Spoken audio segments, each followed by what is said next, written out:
I'm Imaginary Effects, Kevin Lewis, and I'm starting a new, I guess, a new streaming type of, well, I wouldn't call it streaming, but really a recording sessions with really some of the cosplayers that really inspire me, especially here locally. We're in Dallas, Texas, the Dallas-Fort Worth area, and yeah, so there's several cosplayers that I really that really inspire me. And right now, my very first guest is Bryce Eden with FrostBite Cosplay. And what we're doing here is, hey, Bryce, say hi. Can you hear me? What's up? Thanks for having me. Okay, great. There's gonna be maybe a little bit of a delay here, so because we're kind of doing it across the internet on Skype. So it might be a little rough at first, but we're going to try to get through this, and hopefully it'll get more polished as we go. But anyway, so what I was saying is that, yeah, Bryce is definitely somebody that is a local cosplayer here in Dallas. And if you don't know Bryce, he does some amazing cosplays, and he is a true builder. So to me, what that means is someone that is able to create cosplays basically from scratch, and he's able to do all kinds of incredible characters. I would say probably so first of all, tell me a couple of the cosplays that you're most known for. The ones that I'm most known for are probably going to be, I've got a 14-foot long toothless quad suit from How to Train Your Dragon, and then I have an 8-foot tall Reinhardt from Overwatch. I would say that definitely those are the two that I'm probably the most recognized in. In fact, when I wear my normal human-sized stuff, there's a lot of people that don't really realize it's me. Yeah, absolutely. As a matter of fact, the first time that I met you, I believe you were in the Toothless, and I was like, "Is there a human being in that thing?" I mean, it was huge, but the other thing too, that not only was it big, I just noticed the the attention to detail. Not only with your Toothless, but all your work. You really have an eye for detail, and it's just very polished and professional. Even though those cosplays are really huge and big, so that's kind of again, that's something that really stood out to me that I felt was very impressive. So let me ask. I appreciate it. Yeah, absolutely. So let me ask you this: how long have you been cosplaying for? I've been cosplaying for, I guess, about a little over 4 years now, somewhere in that ballpark. Yeah. Okay. Well, that sounds great. Matter of fact, I think I'm not that much far along than you are. I think I've got about maybe 5 years under my belt, something like that. So yeah, I always find it curious too. Depending on because some people I feel like advance a lot quicker. Even though they might not have been doing it as much. Obviously depending on how much available time and skills and all that goes into it. So yeah, I always find that very interesting. So I'm going to kind of go down a list of a few questions here, and just to kind of help us get to know you a little bit better and kind of get some insight. So let me ask you a couple of other questions here, and feel free to elaborate as much as you want to.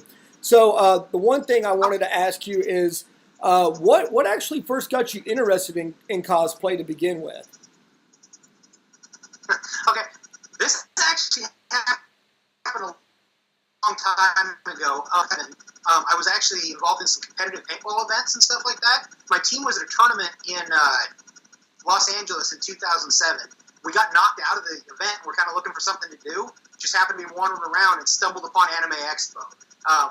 There were all these people in big elaborate costumes walking around outside, and we decided we had to go check it out. So we went and kind of investigated that, actually stumbled into the event and everything, never got asked for a badge or any of that kind of stuff, walked around a bit, and it was a really cool thing. I enjoyed seeing it all. And after that, we kind of, I kind of individually, my sister I were Comic-Con events and things, but didn't really do any costuming up until we were going to go to A-Con one year, and they were trying to break a world record for the most video game characters that were there at the event. So, like, the day before the convention, I threw together a quick, like, thrift shop cosplay of Handsome Jack from Borderlands. We wore, we went and had a great time. It was a ton of fun. I've kind of been hooked ever since. We actually started discussing the possibilities and planning out how to build Toothless the day after that convention. Very cool. Yeah, that's awesome, man. Yeah, it's kind of funny too because the way I first got into it, I went to my very first con, and I'd never been to a con before, and I actually went in cosplay. And then again, as soon as I went, I was immediately hooked. So it was really cool. But no, that's a great story. Yeah, very cool. Hey, 1 second. I'm having a little bit of a lag, so I'm gonna close down an app real quick. So give me 1 second. Again, this is kind of my first time to do this, so it's a little bit of a trial and error. Okay, cool. I think hopefully that'll help a little bit. Okay, cool, awesome. Well, so let me ask you this. I'm going to kind of go down a few other questions here that people that might be interested in. So we kind of talked a little bit before about the fact that you're a kind of a large scale builder.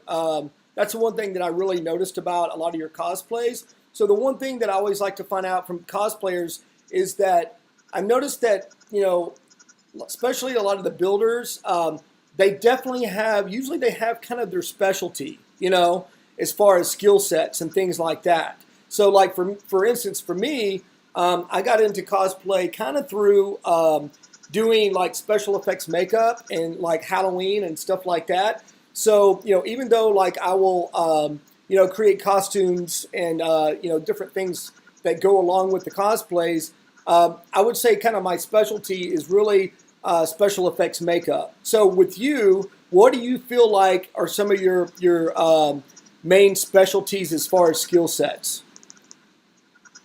I think my big skill set that I'm really known for are large scale builds.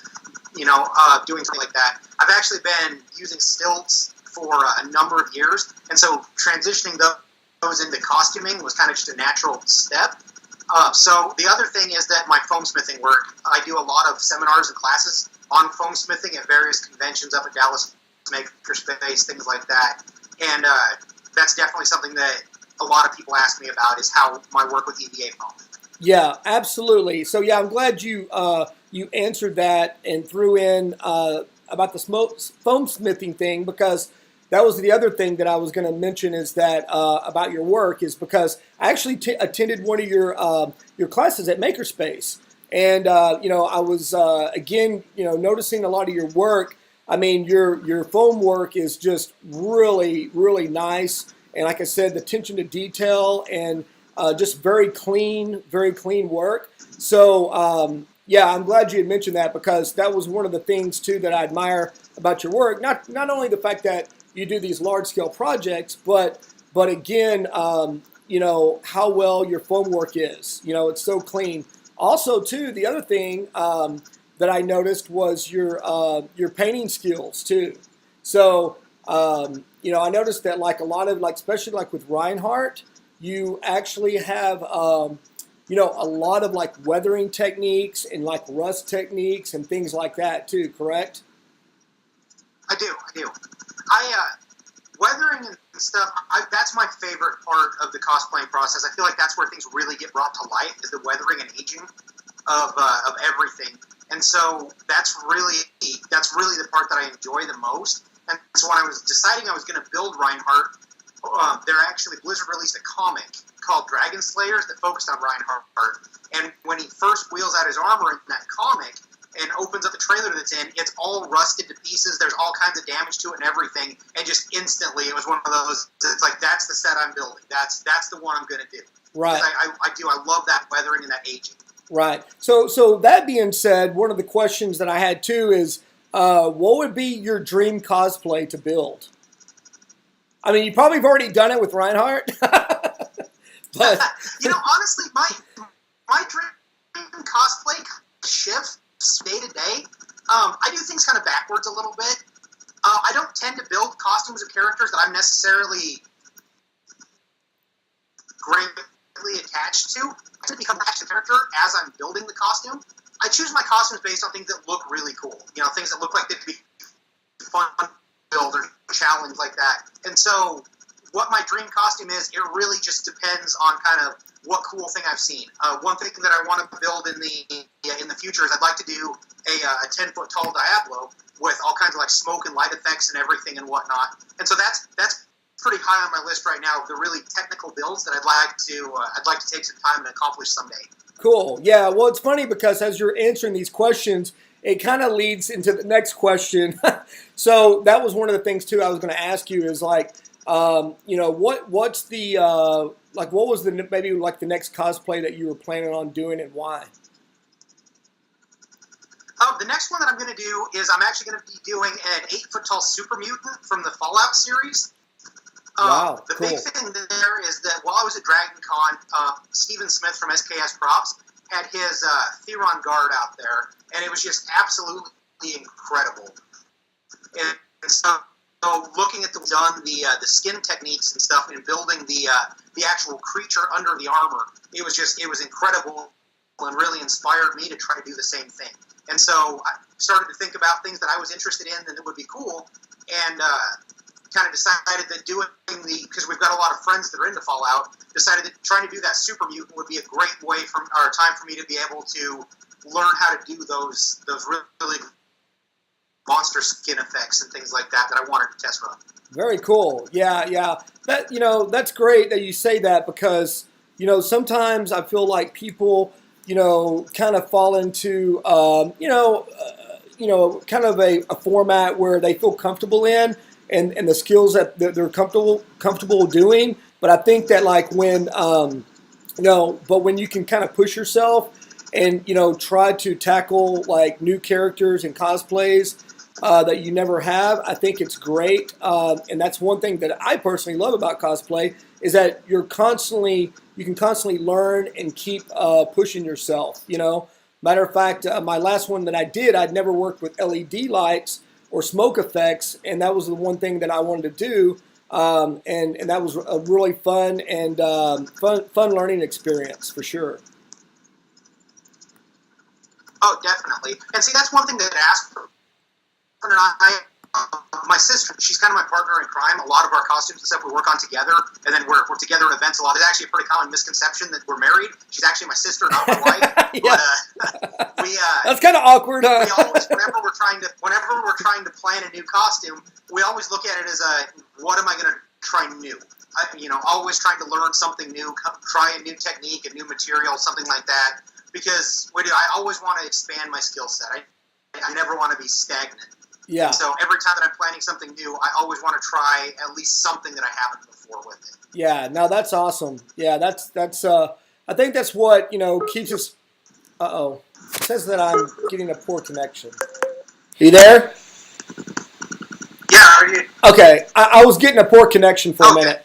It just kind of chugged on me. Gotcha. Yeah. No, that's great, and and I think for a lot of cosplayers, I think that's probably again the big attraction is the fact of constantly learning and pushing yourself. So that's great.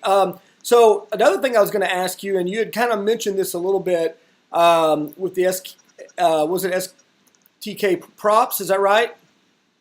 Oh yeah, SKS Props. Yeah, SKS Props. Yeah, I do follow them. Especially like his weathering and paint techniques. But I was going to ask you, so what are some of the other cosplayers that you admire and inspire you? There's a lot of the big cosplayers, SKS Props, Hoku Props, that do phenomenal work. Ainsley Bircher from Pigtails and Power Tools was the reason that I built my first Samus Various suit. Things like that. And so there's tons of these national cosplayers that I follow that do just incredible work that really inspire me to want to try to learn what they're doing. And then also locally, I've got a ton of great friends.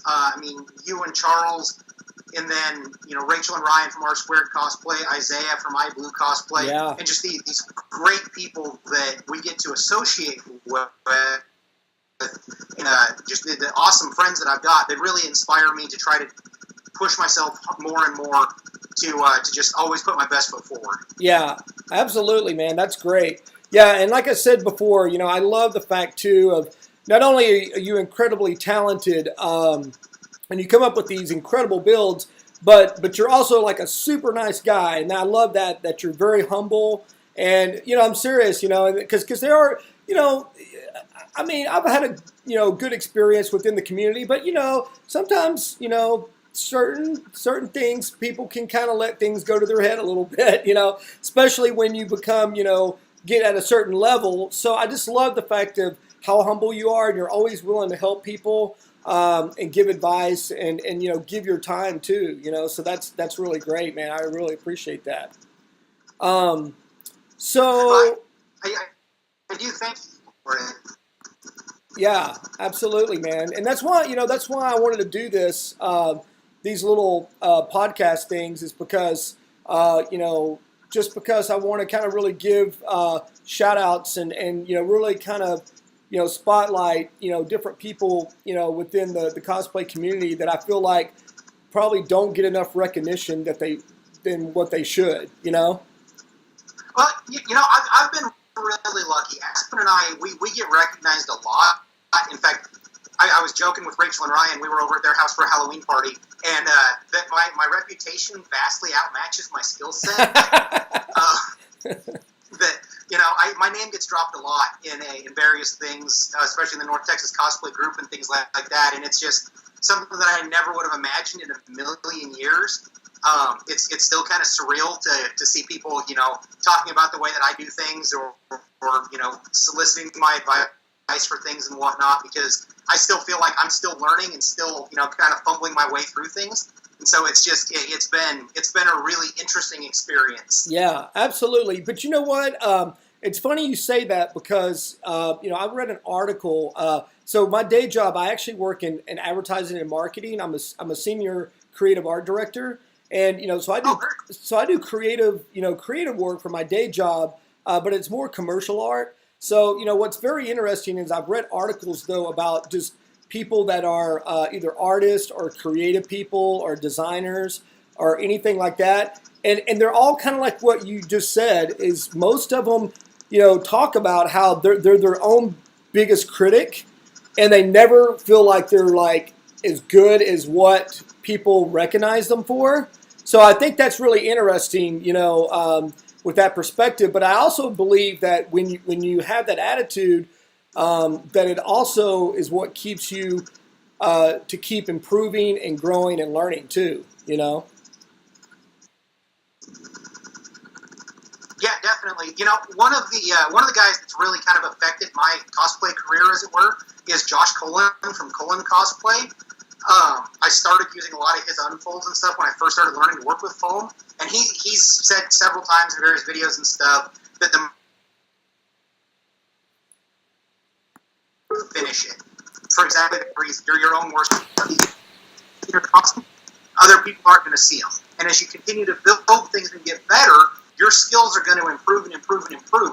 But once you give up, it's easier to give up next time, and then it's easier to give up next time, and it just snowballs. And so the most important thing to do is, even if you make small mistakes, is to just accept that you're learning and to just continue on and finish. Right. Oh, that's good advice for especially new cosplayers. And that was the other thing too that I was going to get into is what kind of advice would you give to fairly new cosplayers that are just starting out and they look at your work and they're like, gee, you know what? His stuff is amazing. I could never do that. But that are very inspired by your work. What would your advice to them be? My first advice would be that anybody can do what I do. The reason that I can build the things that I do is because I've messed it up 100 times. It's like I can do it in my sleep, but in reality, it's just because I've made the mistakes. And if you look at my first work and things of that nature, it shows. I mean, it's a learning process, and anyone can learn to do what I do. The biggest thing is to just believe in yourself, continue working, and practice. Practice, practice, practice makes perfect if you want to learn to build things. Beyond that, the biggest thing I would say is to just have fun. the North Texas cosplay community especially is fantastic.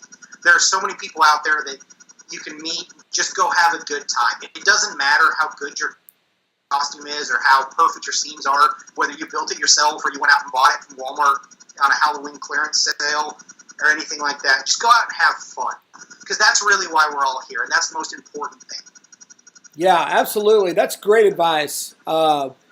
Especially for people that are starting out, and even people that are been into it for a while and that are still trying to grow and learn. I mean, again, I think that's what's great is that there's never an end to constant learning and growing and honing the craft. So that's what's great about it. Okay, we're going to wrap it up here pretty soon. Let me see. I was going to ask you probably a couple of more things. So right now, going back to like the skill sets. So obviously, you're great at your foam smithing. You're great at painting techniques. And we might have touched on this a little bit, but are there any other skills that you're trying to like hone or get better at or really challenge yourself with? I've been doing more and more sewing lately. Traditionally, that's kind of been Aspen's thing. She's done a lot of sewing, and so a lot of times I've kind of let her handle that, but I'm trying to learn that myself just to get better at it. And then also I've been doing a lot of molding and casting, as well as some like clay sculpting work and things like that, trying to get better at those set of skills, just to be able to kind of add it to the toolbox. Yeah, absolutely. That's great. And that's the other thing too that's so great about with cosplay and stuff is that there's so many different skill sets that goes into it, and that can be utilized. That's also too what I really love. And this is kind of deviating a little bit, but I love the show Face Off too on Sci-Fi, and even like Cosplay Melee. I think it's still on. I'm not really for sure, but is that a lot of these people that are on these shows, it's not like, hey, this one person is just like a great like painter or a great sculptor or a great like fabricator. It's like, I mean, to really do well in those competitions, like you've got to be good at a lot of things, And I mean, it's just amazing, what and again going back to just. There's so many things to learn and challenge yourself with, which is great, So, yeah, and there's no perfect way to do things. I've been filming building the boots for my Super Mutant, and to do a tutorial on them. And one of the big things there is that the boots themselves, I'm sealing with latex because I want to be able to do the rubber cement paint. I want the finer details that show up better in latex, like I've got some stitching and stuff that plastic dip would just cover, but I'm also putting armor plates on the boots. And the armor plates I'm going to seal with plastic dip so that I can go through and dry brush them and things like that. So even in the terms of, what I'm going to seal my armor with, in order to get the best possible product, I'm going to be using latex on the metal looking plates, because they both have pluses and minuses. There's not one perfect thing. And I think the more you learn and the more things that you're able to become proficient with, the better you can make things in the long run. Yeah, absolutely. I agree. It's the old saying, which is kind of a harsh term, but there's many ways of skinning a cat. So, no, definitely. But you're right. And, and then what's interesting too is how, after a while, you start learning that, hey, there's a lot of different ways of kind of accomplishing the same goal, but then you can kind of start combining some of those techniques and kind of sometimes creating your own techniques too, Yeah, definitely. Yeah, great. Well, cool. Well, hey, listen, we're going to wrap it up here. But first of all, I was going to mention a couple of things. First of all, it looks like, and we were talking about this earlier before we started recording, but it looks like you're starting to do some live streaming. Is that right? I am. I've partnered with TNT Cosplay Supply for the year, and so I've been doing some streaming, and I'm going to be putting up some YouTube tutorials and stuff on some of my costume building, and especially on how to do foam smithing and things like that, so that people can hopefully go on and miss some of the mistakes that I've made. That's one thing that we'll be shooting a video soon that's going to be kind of cosplay troubleshooting, where we're going to be talking about the bare basics of foam smithing work, like how to properly use plastic dip, how to get clean seams.